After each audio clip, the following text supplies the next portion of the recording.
ہم سے بیان کیا عبد الرحمن بن مبارک نے کہا ہم سے بیان کیا حماد بن زید نے کہا ہم سے بیان کیا ایوب اور یونس نے، انہوں نے حسن سے، انہوں نے احنف بن قیس سے کہا کہ میں اس شخص حضرت علی رضی اللہ تعالیٰ عنہ کی مدد کرنے کو چلا، راستے میں مجھ کو ابو بکر ملے، پوچھا کہاں جاتے ہو؟ میں نے کہا اس شخص حضرت علی رضی اللہ تعالیٰ عنہ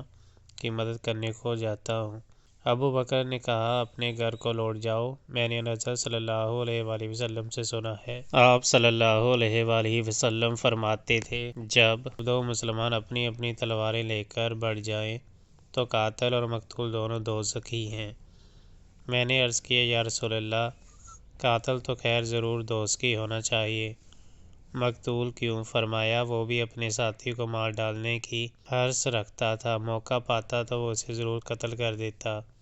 دل کے عزم صمیم پر وہ دوزخی ہوا۔